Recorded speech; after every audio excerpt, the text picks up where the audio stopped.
পৰম শ্ৰদ্ধাৰ শোণিতপুৰ জিলাৰ প্ৰতিষ্ঠা দিৱসৰ আজিৰ মুকলি সভাৰ সন্মানীয় সভাপতি আয়ুক্ত মহোদয়, অসমৰ কৃষি বিপ্লৱৰ ৰূপকাৰ নদোৱা সমষ্টিৰ সন্মানীয় বিধায়ক শ্ৰীযুত পদ্ম হাজৰিকাদেৱ, তেজপুৰৰ বিধায়ক পৃথিৱীৰাজ ৰাভাদেৱ, আজিৰ কফি টেবুল বুক উন্মোচন কৰা ডক্টৰ ৰমেশ চন্দ্ৰ ডেকাদেৱ, যশস্বী আৰু খ্যাতিমান শিল্পী বীৰেন সিংহদেৱ, অসম চৰকাৰৰ শীৰ্ষ প্ৰশাসনিক বিষয়া যাদৱ ছাৰ, আন্তঃৰাষ্ট্ৰীয় বাঁহীবাদক দীপক শৰ্মা, বিশিষ্ট গীতিকাৰ পংকজ শৰ্মাদেৱ, আকুল প্ৰজ্ঞা আৰু চেতনাৰে হৰিত শব্দৰ সন্ধানত ৰৈ থকা এই মোৰ বুকুৰ আপোন মানুহ আৰু ভাবিকালৰ সুন্দৰ পৃথিৱী নিৰ্মাণৰ দষ্টা আৰু স্ৰষ্টা নাভিকমল প্ৰসাৰিত বিশ্বকৰ্মা মোৰ নতুন প্ৰজন্ম, আপোনালোক সকলোলৈকে আজিৰ এই পবিত্ৰ দিনটোত এই জিলাখনৰ মাটিৰে সাংস্কৃতিক জীৱন যাত্ৰাত পৃথিৱীৰ বুকুলৈ লৈ যোৱাৰ যিটো ধাৱমান শক্তি, সেই শক্তিৰ বিস্তুৰে আপোনালোকক সকলোলৈকে মই আন্তৰিক কৃতজ্ঞতা জনাইছোঁ। আৰু মই নিজে ধন্য হৈছোঁ, নিজে কৃতজ্ঞ হৈছোঁ যে নটসূৰ্য ফণী শৰ্মা, বিষ্ণুপ্ৰসাদ ৰাভা, ভূপেন হাজৰিকা, আমাৰ জ্যোতি ককাইদেউৰ এই পবিত্ৰ ভূমিত থিয় হৈ আপোনালোকৰ আগত দুআষাৰ কথা ক'বলৈ মই থিয় হৈছোঁ। পংগুত্বই কেতিয়াও জীৱনক স্তব্ধ কৰিব নোৱাৰে, তাৰ গতি ধাৱমান হৈ থাকে। দৃষ্টি যদি দিগন্তমুখী হয় তেন্তে পংগুত্বৰ দুভৰি হ'লেও, গাত AK-47 গুলী লৈ থাকিলেও মানুহে সেই বাঞ্ছিত আত্মাৰ চাল চলন আমাৰ সমাজ জীৱনত এনেভাৱে প্ৰভাৱিত কৰে যি প্ৰভাৱে আমাৰ প্ৰতিজন মানুহক ব্ৰহ্মপুত্ৰৰ বুকুৰে বংগোপসাগৰলৈ ঢাপলি মেলি পৃথিৱীৰ মহাসমুদ্ৰত এক নিৰ্দিষ্ট ভূখণ্ডৰ মানুহক জীৱন আৰু জগতৰ বিষয়ে কৈ থাকে।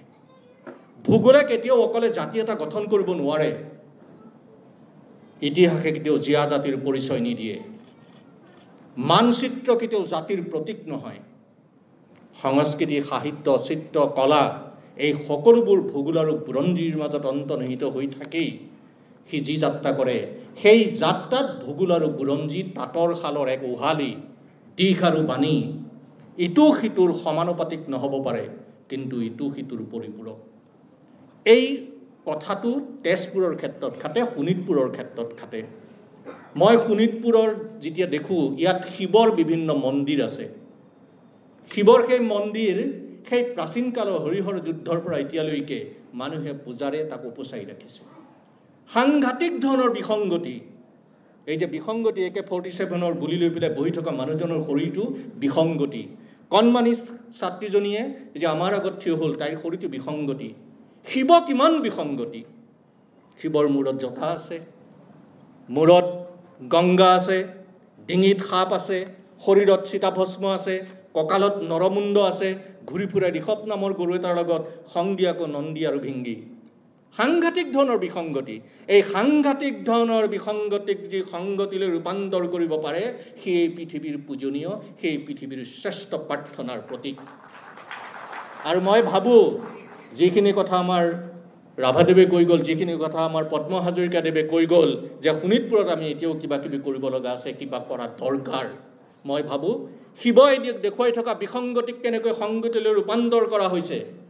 সাগৰ মন্থনত অমিত বিষ পান কৰি হলাহল নীলকণ্ঠ হৈ গৈছে, সেই নীলকণ্ঠ কেনেকৈ পৃথিৱীৰ শান্তিৰ নীলা চাদৰ হৈছে, এই কথাটো যদি আমি সকলোৱে উপলব্ধি কৰিব পাৰোঁ, মই ভাবিম যে আমাৰ গৌৰৱৰ হাঁহিত আৰু এটা ইতিহাস বিৰল হাঁহিৰ সংযোজন ঘটিব।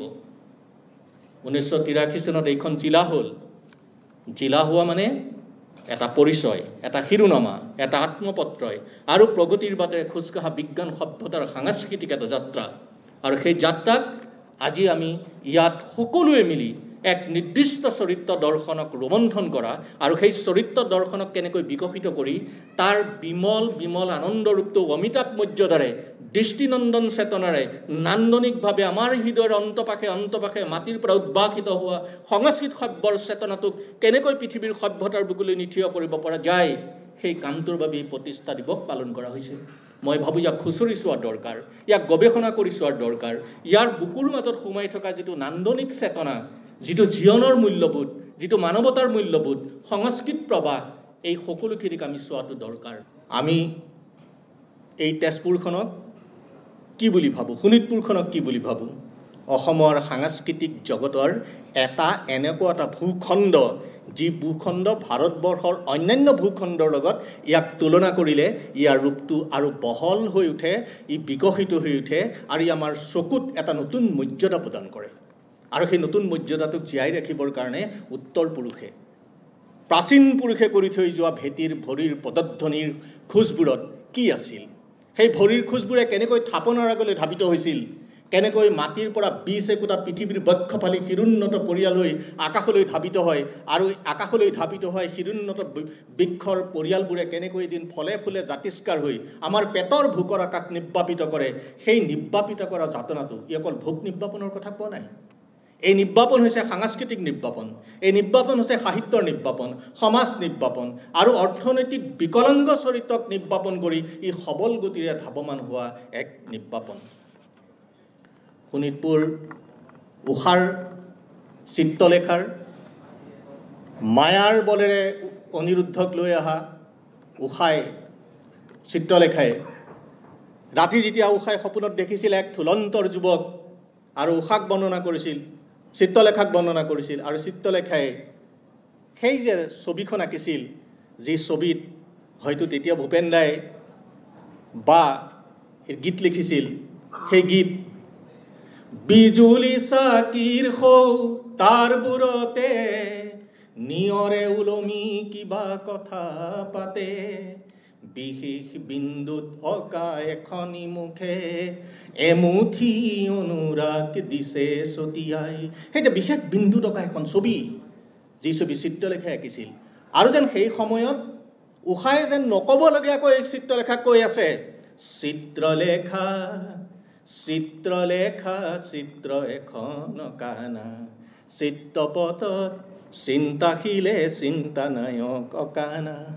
এই যে সেই গোটেই ঘটনাটো, আৰু অগ্নিগড়, উষাক চাৰিওফালে জুই দি ৰখা সেই অগ্নিগড়। আৰু সাংঘাতিক কথা এটা, যেতিয়া শ্ৰীকৃষ্ণই উষাক নিবলৈ আহিছে, তেতিয়া বান ৰজাই তেওঁ মন্ত্ৰী বিষয়াবৰ্গক সকলোকে বহুৱাই লৈছে।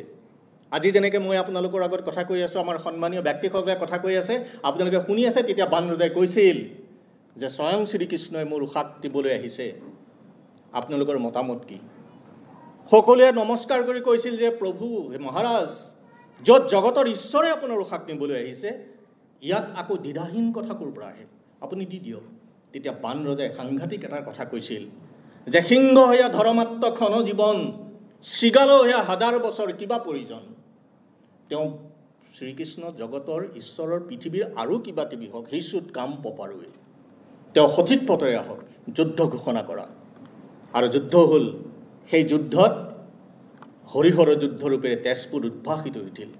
তেজত তিতি ডুঙা ডুঙা, তেজত অসংখ্য লোকৰ মৃত্যুৰে সৈতে তেজপুৰে সেই ক্ষমতা বহন কৰি ৰাখিলে, যি ক্ষমতাৰ যাতনাটোক তেজপুৰে বুকুৰ কলিজাৰ অতল তলিত ই সাংঘাতিকভাৱে দমাই ৰাখিলে।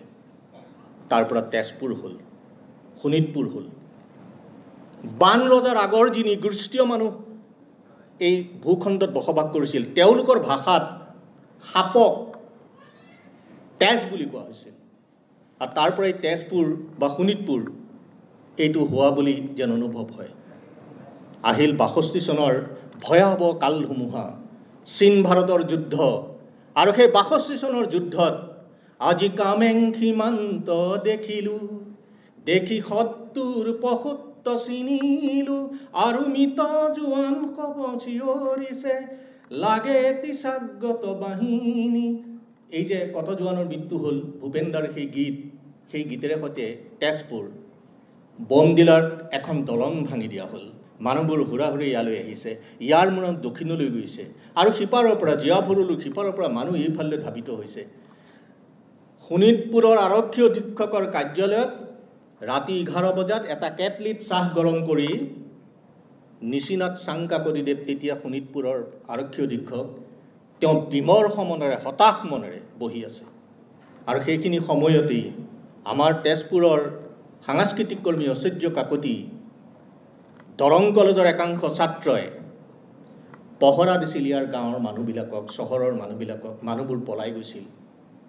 আৰু তেতিয়া খবৰ পাইছিল যে তেজপুৰৰ উপায়ুক্তজন পলাই গৈছে, PK দাস নামৰ উপায়ুক্তজন পলাই গৈছে। তেওঁলোকে আৰক্ষী অধীক্ষকৰ কাষ পালেহি আৰু আৰক্ষী অধীক্ষক কথাখিনি ক'লে। তেওঁলোকে গৈ তেজপুৰৰ বিমানবন্দৰৰ ভিতৰৰ পৰা তেওঁক লৈ অহা হ'ল। ব্ৰহ্মপুত্ৰ নদীত কেইবাখনো নাও বান্ধি থোৱা আছিল। যদি চীনৰ আগ্ৰাসনটো তীব্ৰতৰ হয়, তেতিয়াহ'লে বিষয়াসকলৰ পৰা যাতে কোনো কথা উলিয়াব নোৱাৰে, বিষয়াসকল যে নিৰাপদে পলাই যাব পাৰে, তাৰ বাবে ব্ৰহ্মপুত্ৰত নাও বান্ধি থোৱা আছিল। উত্তৰে উত্তংগগিৰি অৰুণাচলৰ পৰা নামি অহা, দক্ষিণে ব্ৰহ্মপুত্ৰ পাৰে পাৰে কিমান যে সংস্কৃতি, মানুহ, নিকৃষ্টীয় জীৱন চেতনা, ইতিহাস চেতনা, কিমান শব্দমূল্যৰ অতুল্য বিমল পৰিমল ৰূপ ৰেখাই ইয়াক জাগ্ৰত কৰি ৰাখিছিল, প্ৰভাৱিত কৰি ৰাখিছিল। তেতিয়া দেখা গ'ল যে দিল্লী চৰকাৰৰ নিৰ্দেশত তেজপুৰত ভাৰতীয় ষ্টেট বেংকৰ ৭৫ লাখ টকা জুইৰে জ্বলাই দিয়া হৈছিল। পগলা ফাটেকৰ দুৱাৰ খুলি দিয়া হৈছিল, জেলৰ দুৱাৰ খুলি দিয়া হ'ল আৰু সেইসকলে চীন জিন্দাবাদ বুলি ধ্বনি দিছিল। পদুম পুখুৰীত মুদ্ৰাবোৰ পেলাই দিয়া হৈছিল। এনে এক পটভূমিত সাংঘাতিক ধৰণৰ বিসংগতি আৰু সেই বিসংগতিয়ে কালৰূপ ধাৰণ কৰিব পৰা ধুমুহা বতাহজাকৰ লগত ফেৰ মাৰিব পৰা শক্তিটো সময়তেই my heart goes two Assam বুলি নেহেৰুৱে সেই সময়ত অসমক বিদায় দিছিল। আৰু ঠিক 1962 চনৰ 20 ছেপ্টেম্বৰ তাৰিখে নিশা 1 বজাত অষ্ট্ৰেলিয়ান ৰেডিঅ'ত এটা নিউজ বাজিছিল আৰু সেই নিউজ অনুসৰি চীন সৈন্যই বা চীন দেশে একপক্ষীয় যুদ্ধ ঘোষণা কৰি তেওঁলোক আঁতৰি গৈছিল, অৰ্থাৎ যুদ্ধখন সীমান্তে শেষ হৈছিল। এই যে সাংঘাতিক ধৰণৰ হৰিহৰৰ যুদ্ধৰ পৰা একেবাৰে কামেং সীমান্তত তেজেৰে তিতালৈকে আৰু আতংকগ্ৰস্ত হৈ থকা এই তেজপুৰে অক্সিজেনৰ পৰিৱৰ্তে বেলেগ বিষাক্ত গেছ সেৱন কৰাৰ যিটো সমকাল, সেই সমকালক আপোনালোকৰ পূৰ্বপুৰুষে তাক সহন কৰিছিল, তাক লক্ষ্য কৰিছিল, তাক সহ্য কৰিছিল। আৰু যে সিংহহৈয়া ধৰ্মাত্ম ক্ষণ জীৱন শৃগালহৈয়া হাজাৰ বছৰ কিবা প্ৰয়োজন, যুদ্ধত পৰাজিত হ'ব পাৰে, কিন্তু যুদ্ধত বীৰত্বপূৰ্ণ কথাৰে সৈতে যি ভূমিক নেতৃত্ব প্ৰদান কৰে, সেই নেতৃত্ব পৰাজিত হ'লেও তেনে নেতৃত্ব নমস্কাৰৰ যুদ্ধ। তেনে নেতৃত্বই যেতিয়া চমৎকাৰ কৰিছে, তেনে নেতৃত্বক আমি নমস্কাৰ দিয়াটো দৰকাৰ। গতিকে এই তেজপুৰখনক জানিবৰ কাৰণে কিংবদন্তি, ইতিহাস, এই দুইটা বস্তুৰে তেজপুৰৰ বন্ধঘৰৰ দুৱাৰ খিৰিকী খুলি পেলাব লাগিব। আমাৰ আয়ুক্তদেৱে কৈ গৈছে যে ইতিহাসে সকলো দিছে, ঐতিহাসিকে দিয়া নাই, ঐতিহাসিকক ওপৰত কাপন্য কৰিছে। গতিকে মই ভাবোঁ যে ইয়াৰ মাটিত সোমাই থকা বিভিন্ন ধৰণৰ মূৰ্তি, বিভিন্ন ধৰণৰ জীৱনবোধ, বিভিন্ন ধৰণৰ সাংস্কৃতিক কলা, এই সকলোবোৰক মাটি ফালি উলিয়াই নিব পাৰিলে আৰু নতুনৰ চকুত সেইবোৰ ধুব পাৰিলে, মই ভাবিম যে আমাৰ অসমৰ গৌৰৱৰ হাঁহিত আৰু এটা ইতিহাস বিৰল হাঁহিৰ সংযোজন ঘটিব। ইয়াৰ আটাইতকৈ ডাঙৰ কথাটো বান ৰংগমঞ্চ। ই সমগ্ৰ ভাৰতবৰ্ষৰ ৰংগমঞ্চবিলাকৰ ভিতৰত অন্যতম, প্ৰথম 5টাৰ ভিতৰত ই অন্যতম ৰংগমঞ্চ, য'ত কলাগুৰু বিষ্ণুপ্ৰসাদ ৰাভা, য'ত জ্যোতিপ্ৰসাদ আগৰৱালা, ভূপেন হাজৰিকা, ফণী শৰ্মাৰ দৰে ব্যক্তিয়ে কীৰ্তনী ধীমান শক্তিয়ে ইয়াত তেওঁলোকে অভিনয় কৰিছিল, তেওঁলোকে কথা কৈছিল, তেওঁলোকৰ কথাক কলাৰ বচনৰ হৃদয়তন্ত্ৰ পবিত্ৰতা কৰিব পৰা শক্তিৰে সৈতে ইয়াৰ মাটিক ধুই নিকা কৰিছিল। সেই শব্দ ক'ত আছে? সেই শব্দ বান মঞ্চৰ প্ৰতিটো ইটাৰ, প্ৰতিটো বেৰ, প্ৰতিটো ইকৰা, প্ৰতিটো বাঁহত তাত সন্নিৱিষ্ট হৈছে। তাক চাব পৰাকৈ আমাৰ দুটা পৰ্যটকৰ চকু লাগিব, তাক শুনিব পৰাকৈ এখন হৃদয় লাগিব। কি হৃদয়? পৰ্যটকৰ হৃদয়। আৰু যদি দুটা পৰ্যটকৰ চকু আমাৰ চকুত থাকে আৰু যদি এখন পৰ্যটকৰ হৃদয় যদি আমাৰ থাকে, তেন্তে আমি বান ৰংগমঞ্চৰ সেই কথাটো আমি দেখা পাম। বান ৰংগমঞ্চৰ বিষয়ে তাত যি অভিনয় কৰিছিল ফণী শৰ্মাদেৱ, এই ফণী শৰ্মাদেৱৰ অভিনয় দেখি বলৰাম চাহনীয়ে কৈছিল যে সমগ্ৰ ভাৰতবৰ্ষত যিকেইজন কীৰ্তনী ধীমান আদ্যৱন্ত নাট্যকাৰ আছে, আদ্যৱন্ত অভিনেতা আছে, সেইসকলৰ 10জনৰ ভিতৰত ফণী শৰ্মা নিঃসন্দেহে এজন।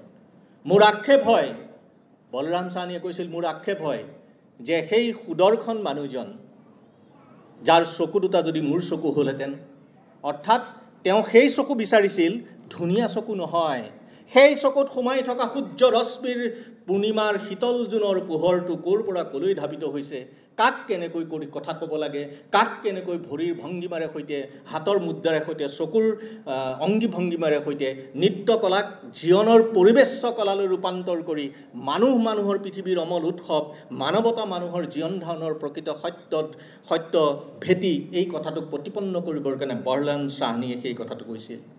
মই ভাবোঁ পদ্মনাথ গোহাঁইবৰুৱাদেৱে এই তেজপুৰতে শোণিতপুৰতে বহুদিন কটাইছিল। পদ্মনাথ গোহাঁইবৰুৱাক আমি অসমীয়া সাহিত্যৰ ভীষ্ম বুলি কওঁ। মোৰ বিশ্বাস হয় যে পদ্মনাথ গোহাঁইবৰুৱাৰ যিমানবোৰ লেখা মই পঢ়িছোঁ, যিমানবোৰ কথা মই তেওঁৰ শুনিছোঁ, এই গোটেই কথাবিলাকৰ পৰা মোৰ অনুমান হয় যে তেওঁ সাহিত্য ভীষ্ম কৰাৰ ক্ষেত্ৰত তেজপুৰৰ ভূমিকা আটাইতকৈ বেছি আছিল। আৰু বাণ ৰংগমঞ্চত তেওঁ যি ধৰণৰ ভূমিকা পালন কৰিছিল, সেই ভূমিকাটো মই দেখা নাই, কিন্তু মোৰ অগ্ৰজ পুৰণি পুৰুষৰ ভৰিৰ খোজৰ ধ্বনি প্ৰতিধ্বনিত মই সেইবোৰ চাবলৈ যতন কৰোঁ। মই সদায় মানুহ বিচাৰি ঘূৰি ফুৰোঁ, যি মানুহে মোক পুৰণি দিনৰ কথা ক'ব পাৰে, যি পুৰণি দিনৰ মাটিত পোত খাই থকা কথাবোৰ আমাক লাগে। আৰু সেইকাৰণে মই ভাবোঁ যে এইখন ঠাই ভাৰতৰ স্বাধীনতা সংগ্ৰামৰ এনে এখন ঠাই, যি ঠায়ে সমগ্ৰ ভাৰতবৰ্ষক কৈ দিছিল স্বাধীনতা আমাৰ জন্মস্বত্ব অধিকাৰ, আৰু এই অধিকাৰৰ বাবে আমি প্ৰাণ বিসৰ্জন দিবলৈও কুণ্ঠাবোধ নকৰোঁ। 1925 চনৰ চতিয়াত যি ৰাইট সভা বহিছিল, সেই ৰাইট সভাৰ কথাবিলাক ভাৰতৰ স্বাধীনতা সংগ্ৰামৰ লগত যুক্ত আছে। 1918 চনত নাগ শংকৰ মন্দিৰৰ পৰা যি বিহু হৈছিল, সেই বিহুৱে এই ভূমিৰ সাংস্কৃতিক বৰ্ণনা কৰি 1820 চনৰ 20 আগষ্ট তাৰিখে চতিয়া থানাত ব্ৰিটিছৰ পতাকা নমাই আমাৰ দেশৰ তিৰংগ পতাকা উত্তোলন কৰাৰ যি দুৰ্বাৰ সাহস চতিয়াবাসীয়ে কৰিছিল, শোণিতপুৰবাসীয়ে কৰিছিল, সি অসমৰ বাবে পৰম পাথেয় প্ৰত্যাশাৰ বিমল বাটৰ সুগন্ধি ৰং। আৰু সেই সুগন্ধি ৰংটোক জীয়াই ৰখাৰ দায়িত্বটো আমাৰ প্ৰতিজন মানুহৰ। পদ্মনাথ গোহাঁইবৰুৱাৰ বিষয়ে মই কৈ আছিলোঁ। পদ্মনাথ গোহাঁইবৰুৱা এনে এজন ব্যক্তিত্ব সম্পন্ন সমষ্টিগত ব্যক্তিত্বৰ মানুহ, যাৰ ব্যক্তিত্বত সমাজৰ প্ৰতিটো পদূলিত জীৱনৰ বন্তি জ্বলিছিল। আৰু সেইকাৰণে হয়তো ফণী শৰ্মাদেৱে কৈছিল যে সমগ্ৰ তেজপুৰ যেতিয়া অন্ধকাৰত ডুব গৈ থাকে, সেইখিনি সময়ত কলিবাৰীৰ এটা ঘৰত, এটা পঢ়া কোঠাত এগছি বন্তি জ্বলি থাকে। আৰু সেই বন্তি গছি হৈছে পদ্মনাথ গোহাঁইবৰুৱাৰ য'ত অধ্যয়ন কৰিছিল, য'ত লেখা মেলা কৰিছিল, তাত জ্বলি থকা পোহৰটো। সেই পোহৰ জীৱনৰ অনন্ত শক্তি, সেই জীৱনৰ পোহৰে পৃথিৱীৰ দিগন্তলৈ ধাবিত কৰা আমাৰ দৃষ্টিক নতুন চেতনাৰে যদি আমি চাব খোজোঁ, বিজ্ঞানসন্মত চেতনাৰে যদি চাব খোজোঁ, তেন্তে সেই চেতনা হ'ব আমাৰ দশা প্ৰাপ্তি, ফল প্ৰাপ্তিৰ এক সাংঘাতিক ধৰণৰ কথা। মই তেজপুৰত থিয় হৈ আছোঁ, আৰু সংস্কৃতি শব্দটো মোৰ ওপৰৰ প্ৰত্যেকজন ব্যক্তিয়ে সংস্কৃত শব্দটো কৈ গৈছে। সংস্কৃত শব্দৰ অৰ্থটো কি? জাতীয় শব্দৰ অৰ্থটো কি? জাতীয় শব্দৰ অৰ্থ হৈছে এক নিৰ্দিষ্ট ভূখণ্ডৰ মাজত বসবাস কৰা বিভিন্ন মানুহ, নৃগোষ্ঠীয় মানুহ, তেওঁলোকৰ জীৱন কলা, তেওঁলোকৰ পোচাক, তেওঁলোকৰ খাদ্য ৰীতি, তেওঁলোকৰ পৰম্পৰা, ইতিহাস চেতনা, ঐতিহ্য চেতনা, এই সকলোবোৰক সংযোগী ভাষাৰূপে এটা নিৰ্দিষ্ট ভাষাক সন্মান কৰা, আৰু সেই সকলো সংস্কৃতিক সেই নিৰ্দিষ্ট ভাষাটো কোৱা মানুহখিনিয়ে সন্মান কৰা, আৰু সেই সন্মানৰ বাটটো জ্যোতি ককাইদেৱে কোৱাৰ দৰে, মই কত পৰ্বতৰ কত ভৈয়ামৰ শত শত নিজৰাৰ ধাৰ, হিলদল ভাঙি বৈ আহি আহি বৰলুইতত হৈ যাওঁ একাকাৰ। এই যে বৰলুইতত পৰ্বত পাহাৰ ফালি বৈ অহা মাটি, শিল, পানী, এইবোৰ যদি আপোনালোকে মাটি, শিল, পানীৰ মিশ্ৰণ বুলিয়ে যদি জ্ঞান কৰে, তেন্তে মই ক'ম যে সেয়া আমাৰ বাবে জীৱনৰ ডাঙৰ এটা মূৰ্খামি। জ্যোতি ককাইদেৱে কৈছে সেইবোৰ পানী নহয়, মাটি নহয়, শিল নহয়, সেইবোৰ উত্তৰ পূৰ্বাঞ্চলত বসবাস কৰা বিভিন্ন নৃগোষ্ঠীয় মানুহৰ সাংস্কৃতিক চেতনাৰ উজ্জ্বল শিৰোনামা, যি শিৰোনামাই ব্ৰহ্মপুত্ৰত আহি পৰিছে, আৰু ব্ৰহ্মপুত্ৰত এক অভিধা সৃষ্টি হৈছে। সেই অভিধাটোক আমি অসমীয়া মহাজাতি বুলি কওঁ, মই মহাজাতি বুলি কওঁ। আজিকালি মহাজাতিৰ সংজ্ঞা পাবলৈ নাই। আমি সৰু সৰু ঘৰৰ ভিতৰত সোমাই প্ৰত্যেকেই যেন আমি এক ঠেকগণ্ডিৰ মানুহৰূপে আমি বসবাস কৰিব লৈছোঁ। যিমান সোনকালে পাৰি মনৰ বন্ধঘৰৰ দুৱাৰ খিৰিকী খুলি ভিতৰৰ গৰম বতাহবোৰ বাহিৰলৈ উলিয়াই যাবলৈ দিয়ক। আৰু গৰম বতাহবোৰ যেতিয়া বাহিৰ ওলাই যাব, নিৰলে নিপানে বহি জিতি ককাইদেউ, বিষ্ণুপ্ৰসাদ ৰাভা, ফণী শৰ্মা, এই যে বিষ্ণু ককাইদেৱে সাংঘাতিক ধৰণৰ গীত এটা গাই গ'ল একদম জীৱনৰ শেষ বেলাত, এই মোৰ শেষ গান জীৱন নাটৰ শেষ ৰাগিনী কল্যাণ খৰমান। এই গানটোত তেওঁ ভাওনা শব্দটো প্ৰয়োগ কৰিছে, সূত্ৰধাৰ শব্দটো প্ৰয়োগ কৰিছে, নান্দী শ্লোকটো প্ৰয়োগ কৰিছে। কিয়? কাৰণ বিষ্ণুৰাভাই উপলব্ধি কৰিছিল যে এই ভূখণ্ডত যদি জনজাতীয় লোকসকল জীয়াই থাকিব লাগে, সন্মান সহকাৰে জীয়াই থাকিব লাগে, তেন্তে বৃহৎ অসমীয়া জাতিসত্তাইহে এই জনজাতীয়সকলক ৰক্ষা কৰিব পাৰিব। আৰু জনজাতীয়সকলেও অসমীয়া বৃহৎ জাতিসত্তাক সন্মান কৰিব লাগিব। আৰু সেইকাৰণে তেওঁ জনজাতিসকলৰ বিষয়বস্তু নোহোৱা সত্ত্বেও তেওঁ নান্দী শ্লোক, ভাওনা, এই শব্দবোৰ, সূত্ৰধাৰ এই শব্দবোৰ তাত প্ৰয়োগ কৰিছিল।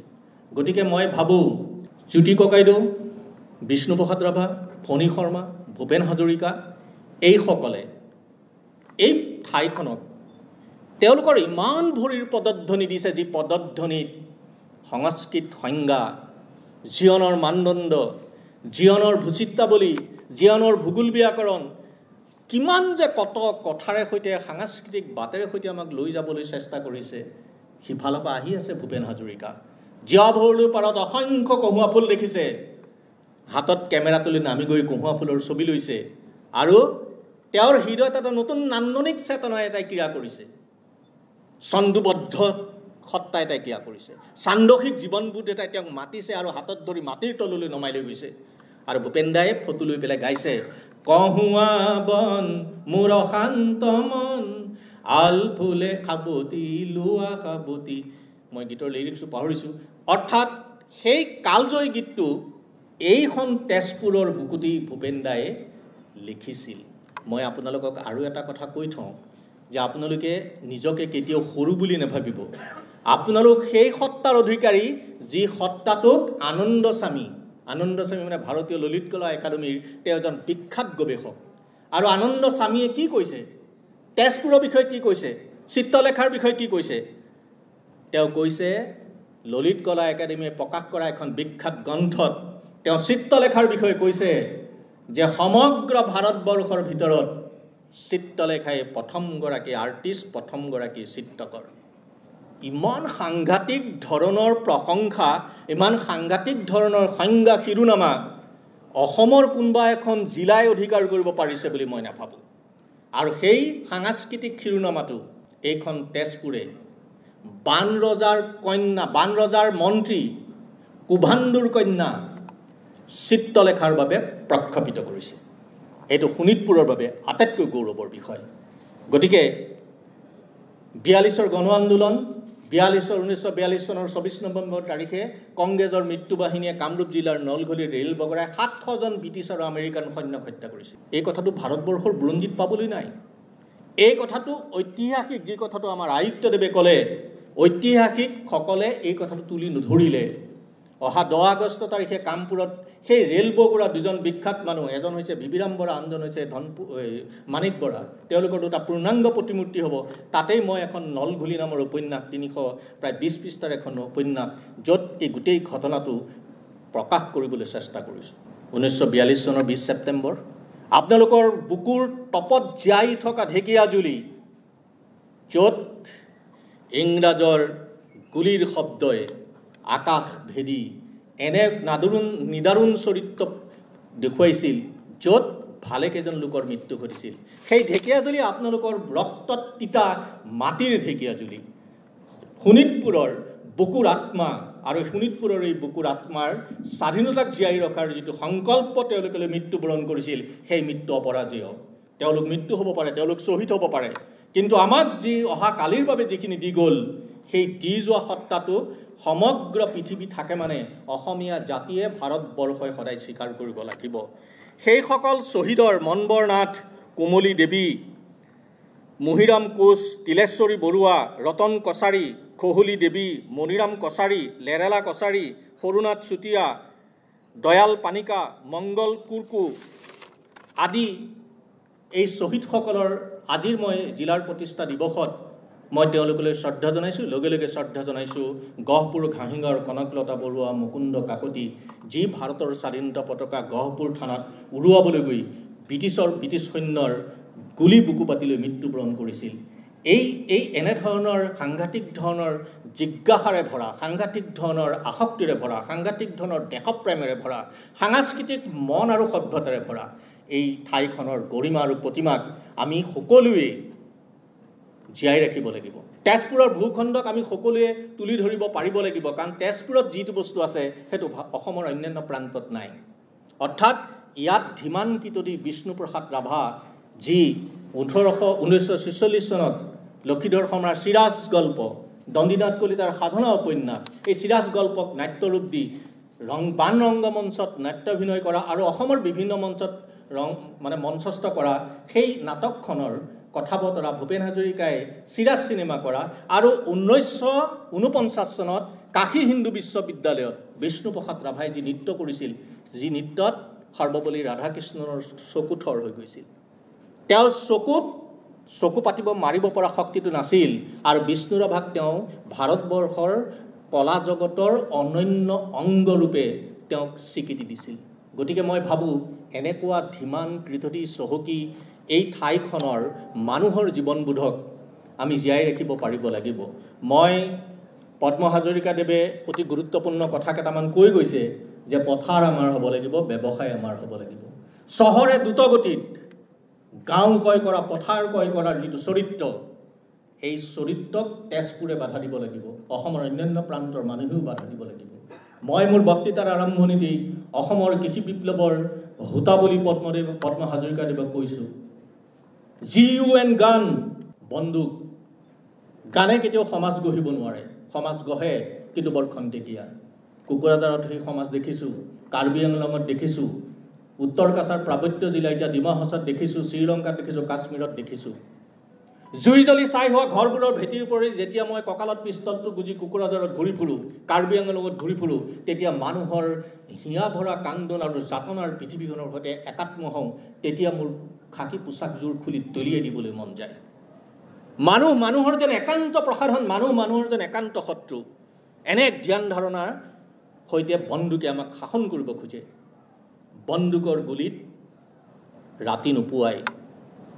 GUN গান, গানতকৈ গত আকাৰে গা দন্তিয়া ন, আমাৰ শিল্পী বীৰেন সিংহ বহি আছে ইয়াত, দীপক শৰ্মা বহি আছে ইয়াত, বংকিম শৰ্মা বহি আছে, আমাৰ অৰুণনাথ দেৱ বহি আছে ইয়াত। তেওঁলোকৰ অভিনয়, তেওঁলোকৰ কথা, তেওঁলোকৰ গীত, তেওঁলোকৰ চিত্ৰ, এইবিলাকেহে মানুহৰ স্বৰ্গ এখন দিব পাৰে। বন্দুকে পৃথিৱীৰ কোনো প্ৰান্তত ক'তো কেতিয়াও মানুহৰ স্বৰ্গ এখন গঢ়িব পৰা নাই। আৰু যদি মানুহৰ স্বৰ্গ এখন গঢ়িছে, তেন্তে সেই স্বৰ্গখন গীতে গঢ়িছে, গানে গঢ়িছে। গতাকেৰে গা দন্তিয়া ন, GUN গানে নহয়, চিত্ৰই গঢ়িছে, ভাস্কৰ্যই গঢ়িছে, পৰিৱেশ কলাই গঢ়িছে, নাট্য নাটকে গঢ়িছে, উপন্যাসে গঢ়িছে। আৰু সেই মানুহৰ স্বৰ্গখন দেখিছিলোঁ ক'ত? ভূপেন হাজৰিকাৰ মৃত্যুত জৰ্জ ফিল্ডত, নিজৰা পাৰত, জালুকবাৰীত। অকুৱা পকুৱা গামোচা এখন যেন বালিত মেলি থোৱা আছে, এইখন গামোচা ব্ৰহ্মপুত্ৰ শীততে ৰ'দহে পুৱাইছে, শীততে ৰ'দহে পুৱাইছে। ব্ৰহ্মপুত্ৰ গামোচা, ইয়াক গামোচাখন কাপোৰ বুলি নাভাবিব, ব্ৰহ্মপুত্ৰক ব্ৰহ্মপুত্ৰ বুলি নাভাবিব। ব্ৰহ্মপুত্ৰক সদায় আপোনালোকৰ সাংস্কৃতিক প্ৰাণ বুলি ভাবক। ই বানপানীৰে সৈতে জীয়াটো ভোগাই, কিন্তু পলস পেলাই সেউজীয়া ভূমিৰ যি উন্মাদনা সৃষ্টি কৰে, সেই উন্মাদনাত অসংখ্য নদীয়ে সাগৰলৈ ধাপিত হৈ সাগৰৰ মুখত উন্মনা সৃষ্টি কৰে। গতিকে মই এইখিনি কথা আপোনালোকক ক'লোঁ আৰু বৰ বেছি দীঘলীয়া নকৰোঁ। মই গুৱাহাটীলৈ উভতি যাব লাগিব। পদ্ম হাজৰিকাদেৱে এটা কবিতা আবৃত্তি কৰিছিল আৰু সেই কবিতাটো যদিনো জেলৰ ভিতৰৰ পৰা অসম আন্দোলনৰ সময়ত এজন যুৱকে লিখিছিল, মই ভাবোঁ সেই কবিতাটো ক'ৰবাত নহয় ক'ৰবাত পদ্ম হাজৰিকাদেৱৰ জীৱনৰ লগতো সংযুক্ত হৈ আছে। আৰু মই আপোনালোকক অকণমান ভূপেনদাৰ কথাৰে সৈতে এটি কবিতা আবৃত্তিৰে মই মোৰ বক্তৃতা শেষ কৰিব খুজিম। তাৰ আগতে মই আপোনালোকক ক'ব খোজোঁ, উপনিষদত কোৱা হৈছে যে যদি কেতিয়াবা পৃথিৱীৰ পৰা পোহৰবোৰ হেৰাই যায়, তেতিয়াহ'লে পৃথিৱীত কোনে পোহৰ দিব? তেতিয়া কোৱা হৈছে যে পৃথিৱীত সূৰ্যই পোহৰ দিব। সূৰ্যও যদি কেতিয়াবা পৃথিৱীৰ পৰা হেৰাই যায়, তেতিয়া পৃথিৱীত কোনে পোহৰ দিব? তেতিয়া কোৱা হৈছে জোনে পোহৰ দিব, জোনাকে পোহৰ দিব, তৰাই পোহৰ দিব। জোনাক তৰাও যদি কেতিয়াবা পৃথিৱীৰ পৰা হেৰাই যায় তেতিয়াহ'লে পৃথিৱীত কোনে পোহৰ দিব? বৰষুণ বিজুলী মেঘ ঢেৰেকনি যদি পৃথিৱীৰ পৰা হেৰাই যায় তেতিয়াহ'লে পৃথিৱীত কোনে পোহৰ দিব? তেতিয়া সাংঘাতিকভাৱে কোৱা হৈছে যে তেতিয়া পৃথিৱীত শব্দই পোহৰ দিব। এই শব্দৰ শক্তি ইমান শক্তিশালী, ই প্ৰচণ্ড জোৰেৰে মেচিন গানৰ বেৰেলৰ পৰা লোৱা বুলেটতকৈ ই মানুহৰ কলিজাত, মানুহৰ মগজুত আঘাত সানিব পাৰে। আৰু আজি আমাৰ বৰেণ্য যিসকল লোকে ইয়াত তেওঁলোকৰ নিজৰ নিজৰ শব্দ ব্ৰহ্মৰ সৈতে আপোনালোকক স্নান কৰালে, সেই শব্দ আপোনালোকে ঘৰলৈ লৈ যাওক আৰু আপোনালোকৰ ঘৰৰ বাৰীত সিঁচি দিয়ক। তাৰ পৰা আকৌ পুৰাতত্ব বিভাগৰ জৰিয়তে আমাৰ ভূমিত মাটিত লুকাই থকা সাংস্কৃতিক সত্তাটোক আমি যাতে আকৌ ওপৰলৈ তুলি আনিব পাৰোঁ। প্ৰচণ্ড ধুমুহাই প্ৰশ্ন কৰিলে মোক, তোমাৰ প্ৰাপ্য কি কোৱা? মনৰ দুৱাৰ মেলি নিৰ্ভীকভাৱে ক'লো, তোমাৰ শক্তিশালী কণ্ঠটো দিয়া। বজ্ৰৰ গৰ্জনে বক্ষ উজাৰি ক'লে, তোমাৰ কাম্য কি কোৱা? মই ক'লো বজ্ৰ, তোমাৰ উদাত্ত কণ্ঠটি দিয়া। এদিন আকাশে ক'লে জনৈক গীতিকাৰে, অকণি আকাশ দেখো মাগে। তুমি বাৰু আজি কিয় কম্পিত কণ্ঠৰে মাগিছা সমগ্ৰ সত্তা? মই ক'লো তুমি এইটো কৈছিলা ৰাতিপুৱা, যিমানে বিলাই দিবা সিমানে মহান হবা, তাৰে নাম সঁচা উদাৰতা। সেয়েহে আকাশ তুমি দিব যদি খুজিছাই সংকীৰ্ণতাৰে, দিয়া অৱদান ৰূপে তোমাৰ পূৰ্ণ বিশালতা। দিয়া যদি আজিয়েই দিয়া। মহাকাশে দিলে মোক বিশাল দৃষ্টি, ধুমুহাই দিলে মোক প্ৰচণ্ড শক্তি, বজ্ৰই দিলে মোক উদাত্ত কণ্ঠ আৰু দিলে সাহসৰ যুক্তি। বজ্ৰৰ কণ্ঠেৰে ধুমুহাৰ শক্তিৰে গীত গাই কপাম দিগন্ত, দানৱৰ সমাজতো গাম মানুহৰ গীত, কলিজাৰ সঁচা সুৰসিক্ত। মুমূৰ্ষু মানৱৰ জীৱনৰ বিদ্যুৎ কিঞ্চিতো যদি দিব পাৰোঁ, আকাশ ধুমুহাৰো বৰ্জক তাৰ বাবে শতবাৰ পণিপাত কৰোঁ, শতবাৰ পণিপাত কৰোঁ। আপোনালোকে মোক মৰমতে ইয়ালৈ মাতিলে। আয়ুক্তদেৱে কেইবাদিনো ফোন কৰিছে। মই তেখেতক ক'লোঁ মই একেবাৰতে ক'লোঁ মই যাম। আৰু যেতিয়া পদ্ম হাজৰিকাদেৱৰ নামটো মই দেখিলোঁ, পৃথিৱীৰাজ ৰাভাৰ নামটো যেতিয়া মই দেখিলোঁ, মোৰ উৎসাহ আৰু বাঢ়ি গ'ল। কাৰণ জীৱনক জীয়াই ৰখাৰ শক্তি যদি কোনোবাই ক'ৰবাত ধাতৱ হুঁচিয়াৰী বাৰুদ সব্যস্ত জলবায়ুৰ মাজেৰে ওলাই আহিছে, তেনে মানুহক প্ৰণাম কৰাটো দৰকাৰ। আৰু সেই প্ৰণামৰ বাবে মই আপোনালোকৰ মাজলৈ আহিলোঁ। আৰু মই জিলা প্ৰশাসন, আয়ুক্ত মহোদয়কে ধৰি জিলা প্ৰশাসনৰ সকলো লোকক আৰু এই শোণিতপুৰীয়াবাসীক মই মোৰ অন্তৰৰ কৃতজ্ঞতা জ্ঞাপন কৰিছোঁ। আৰু অনেক দিন পাৰ কৰা সময়খিনিতকৈ আজি এই 3 ঘণ্টা সময় যে মঞ্চত বহি আছোঁ আৰু যে মই আপোনালোক যিখিনি সময় কথা ক'লোঁ, এই কীৰ্তিমান সময়খিনি আটাইতকৈ মোৰ বাবে পৰম ভাগ্য। যেতিয়া গংগাত কোনো পিতৃ মাতৃৰ অস্থি বিসৰ্জন দিয়া লোটাটো গৈ গৈ গৈ গৈ শিৱ মন্দিৰৰ ভেটিত যেতিয়া খুন্দা মাৰি ধৰে আৰু লোটাটোৰ যি অনুভৱ হয়, সেই অনুভৱ আজি আপোনালোকৰ এই পবিত্ৰ ঠাইত থাকি মোৰ অনুভৱ হৈছে। তাৰ বাবে সকলোকে মই প্ৰণিপাত জনাই মই মোৰ বক্তৃতা সামৰণি মাৰিছোঁ। নমস্কাৰ।